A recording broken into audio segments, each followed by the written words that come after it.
Iran ప్రతీకార దాడులను కొనసాగిస్తుంది. ఇరాక్ రాజధాని బాగ్దాద్లో పదే పదే డ్రోన్లతో విరుచుకుపడుతుంది. అమెరికా దౌత్య కార్యాలయం ఉండే బాగ్దాద్ కాంప్లెక్స్ లక్ష్యంగా ఇరాన్ దాడులు చేస్తూ ఉండడం కలకలం రేపుతుంది. బాగ్దాద్లో అచ్చం పక్షిలా ఓ డ్రోన్ ఎగురుకుంటూ దాడి చేయడానికి వెళ్తున్నటువంటి వీడియోను ఇరాన్ ప్రభుత్వ మీడియా పోస్ట్ చేసింది. బాగ్దాద్లోని అమెరికా ఎంబసీపై ఆ డ్రోన్ ఎగిరింది. యుఏఈలోని ఫజైరా చమురు క్షేత్రంపై కూడా ఇరాన్ మళ్లీ డ్రోన్ దాడి చేసింది. అక్కడ ఉన్న చమురు నౌకపై ఈ దాడి జరిగింది. ఇరాన్ నుంచి డ్రోన్ క్షిపణి దాడుల భయంతో కొద్దిసేపు యుఏఈ తన గగనతలాన్ని మూసివేసింది. ఆ తర్వాత విమానాలు యథావిధిగా తిరిగాయి.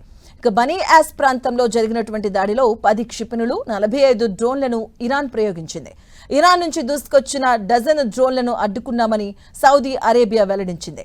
14 బాలిస్టిక్ క్షిపణులను అడ్డుకున్న సమయంలో ఖతార్ రాజధాని దోహాలో భారీగా పేలుడు శబ్దాలు వినిపించాయి. ఇక ప్రొజెక్టైల్ కారణంగా పారిశ్రామిక ప్రాంతంలో మంటలు చెలరేగాయి. ఇజ్రాయిల్లోని టెల్ అవీవ్ గలీలీ సముద్ర ప్రాంతంపై దాడులు జరిగాయి. జెరూసలేంలోని ఆధ్యాత్మిక స్థలాలపైకి ఇరాన్ డ్రోన్లు క్షిపణులను ప్రయోగించింది.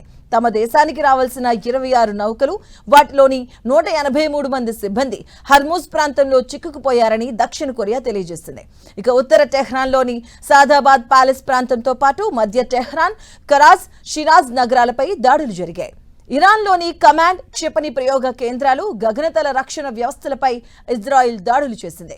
లెబనాన్లోని ఖఫార్లో జరిగినటువంటి దాడిలో 5 సైనికులు గాయపడ్డారు. ఇజ్రాయిల్ దాడుల కారణంగా లెబనాన్లోని 10 లక్షల మంది నిరాశ్రులయ్యారు. అమెరికా దాడి వల్లే ఇరాన్లోని పాఠశాలలో 170 మంది మరణించారని అమ్నెస్టీ ఇంటర్నేషనల్ ధృవీకరించింది. ఇరాన్, లెబనాన్లకు అత్యవసర మానవతా సాయం చేస్తామని చైనా వెల్లడించింది. యుద్ధం కారణంగా ఇబ్బందులు పడుతున్న వారి పట్ల సానుభూతిని వ్యక్తం చేసింది.